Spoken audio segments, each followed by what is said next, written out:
graça e a paz do Senhor a todos. Estamos aqui com a segunda parte do nosso vídeo sobre simbologia. Então, vamos falar de alguns símbolos que não podem ser confundidos com a divindade, que isso é idolatria. Então, um dos símbolos são os anjos, que no Antigo Testamento, remetiam e simbolizavam a divindade, o Cristo e o próprio Pai. O escritor aos Hebreus deixa bem claro que a nenhum anjo Deus disse jamais: tu és meu filho e hoje te gerei. Então os anjos estão ali diante de Deus, gritando, cantando: Santo, Santo é o Senhor, Deus Todo-Poderoso, toda a terra está cheia da sua glória. Então não podemos confundir essa majestade angelical com a divindade. E o apóstolo João, o discípulo amado de Cristo, em Apocalipse 19:10, quando ele vê um anjo, ele se prostra perante o anjo para adorá-lo e é repreendido. O anjo: não, eu sou conservo teu. Assim como você é servo de Deus, eu também sou servo. A divindade não mora em mim, mas a divindade habita em Cristo. Então, não podemos confundir esse símbolo do Cristo com a divindade. Outro exemplo de símbolos que não podem ser confundidos são os santos, aqueles que têm uma vida virtuosa, aqueles que, pela sua dedicação a Deus, Deus outorgou poder para curar, para profetizar, para falar novas línguas, para beber veneno ou ser picado por algum animal mortífero, não sofrer dano nenhum. Então, esses homens virtuosos que têm essa vida exemplar, que fazem esses milagres, não podem ser adorados. Isso se chama idolatria. Então, Paulo e Barnabé, quando eles foram para Listra, eles curaram um aleijado de nascença, e o aleijado pulou, e quem estava ali ficou maravilhado. Opa, os deuses vieram à terra em forma de homens, e chamavam Barnabé de Zeus, ou Júpiter, e chamavam Paulo de Hermes ou Mercúrio, porque Mercúrio era o mensageiro dos deuses e Paulo era o que mais falava. E o sacerdote de Zeus, do templo de Zeus, veio sacrificar, sacrificar a eles e adorá-los. Eles: não, Senhor, nós somos seres humanos, nós somos sujeitos às mesmas paixões que vocês, e começaram a pregar o Deus vivo, o Deus verdadeiro. Então, aquilo que estava neles, aquele poder que estava neles, provinha de Deus e era símbolo do poderio e da potência, da onipotência divina. Não podem ser confundidos com a divindade. Então, muita gente idolatra heróis, idolatra pessoas santas, pessoas que tiveram uma vida de retidão e uma vida de milagres, de orações atendidas a Deus. Muita gente está idolatrando esse povo, que é um erro terrível. Então, idolatrar Maria, idolatrar São Francisco, idolatrar Paulo, Pedro. Então, eles não são a divindade, eles apenas são símbolos da divindade. Não podem ser confundidos. Então, outro símbolo do Cristo é o profeta Moisés, que foi o grande libertador de Israel, o maior profeta do Antigo Testamento. Então, o Moisés disse que Deus ia levantar um profeta no meio do povo semelhante a ele, e era para todos o ouvirem. Então Moisés era o homem mais manso da terra, e Deus levantou Jesus Cristo, aquele que é manso e humilde de coração. Nós devemos aprender com ele. Então Moisés tinha toda aquela relação com Deus, toda aquela amizade com Deus. Deus realizava milagres através dele, Deus falava com ele face a face. Então, para um povo que era acostumado com a idolatria do Egito, passou 430 anos ali naquele lugar idólatra. Então, quando Moisés morre, ali nas terras de Moabe, o Senhor Deus enterra o corpo de Moisés e ninguém sabe até hoje onde Moisés foi enterrado. Então, alguns teólogos dizem que o povo, se soubesse onde é que Moisés estaria enterrado, talvez o idolatrassem. Então, a idolatria a Moisés seria confundir o símbolo que ele era do Cristo com a própria divindade. Outro exemplo de confusão de um símbolo com a própria divindade foi a serpente de bronze, como o apóstolo João diz no capítulo 3 do Evangelho, que assim como Moisés levantou a serpente de bronze, né, Deus ia levantar o seu filho, que é o Cristo. Então a serpente de bronze era símbolo de Cristo. Então o povo começou a murmurar contra Deus, contra Moisés, e Deus mandou uma praga ali de serpentes abrasadoras que picavam o povo e muita gente morreu. Então Moisés orou para que Deus tivesse misericórdia, e Deus disse para ele levantar uma serpente de bronze e colocar numa haste, e quem olhasse para aquela serpente ficaria curado, né?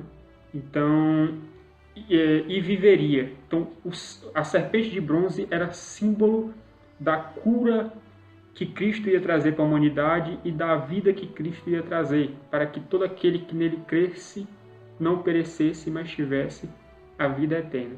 Então, na época do rei Ezequias, o povo estava adorando a serpente de bronze chamada Neustan e queimava incensos para ela, e o rei Ezequias despedaçou aquela serpente de bronze que era símbolo da divindade, mas que o povo estava confundindo com o próprio Deus e estava o adorando. Então, não confundam os símbolos de Cristo com a divindade, que isso é idolatria.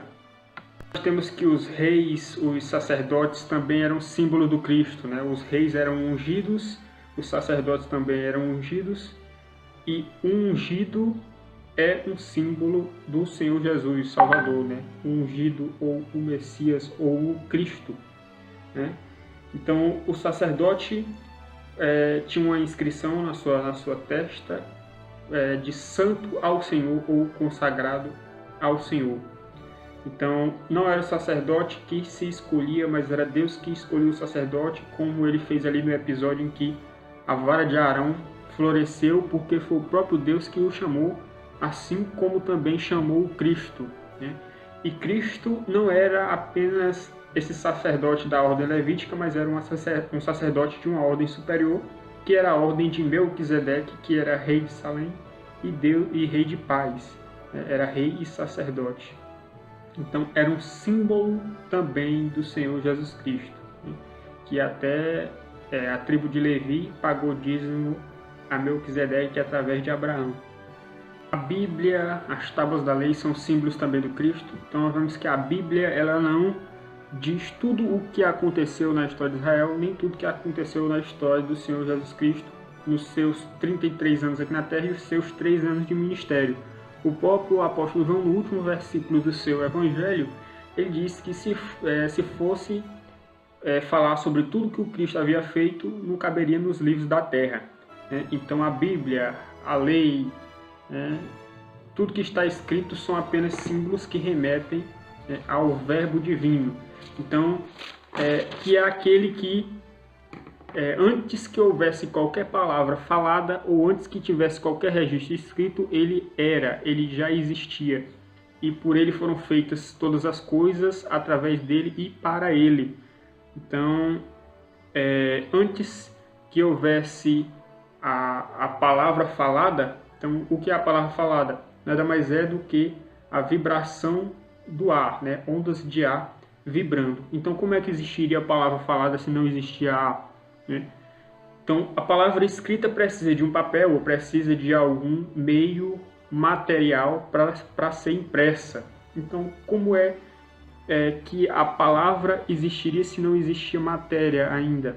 Então Jesus, todas essas coisas são símbolos do Cristo, que é a palavra, o Logos, que significa lógica, inteligência, verbo e palavra divina. Então ele é eterno e está acima de todas as coisas. Então essas coisas são apenas símbolos.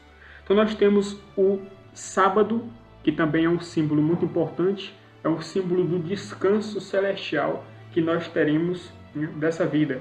Então Deus fez a terra em 6 dias, no 7º ele descansou. Então todo esse mundo é uma peregrinação da humanidade que culminará no descanso eterno, e nós estaremos ali para sempre com o Senhor, o adorando, né? Então sábado é um descanso, né? Descanso da semana de trabalho, é símbolo também da a entrada da Terra Prometida, é um descanso da peregrinação, que também é símbolo da nossa entrada no céu, né? O ano sabático e o ano do jubileu, então de 7 em 7 anos existe um ano sabático, né, para o descanso da terra, para que a terra se recuperasse da colheita agrícola. E tinha o ano jubileu, que era 7 semanas de anos, ou seja, 49 anos, no 50º, no dia da expiação, as terras e propriedades eram devolvidas à família original e os escravos eram libertos, também símbolo do fim da nossa peregrinação aqui na terra e a nossa estadia eterna no céu. Os sacrifícios e as festas do Antigo Testamento, né, desde Jó, que foi o primeiro livro escrito da Bíblia, são símbolos e alegorias do Cristo, né? O próprio tabernáculo e o próprio templo também são símbolos do Senhor Jesus, quando ele diz que podem destruir o templo, em 3 dias ele reconstruiria. Então ele estava falando do templo do seu próprio corpo, né, que ele entregaria pela vida de muitos. Então a Arca da Aliança também é um símbolo da presença de Deus, um símbolo também do Senhor Jesus, e tudo, os 3 componentes que estão ali dentro também são símbolos do Cristo.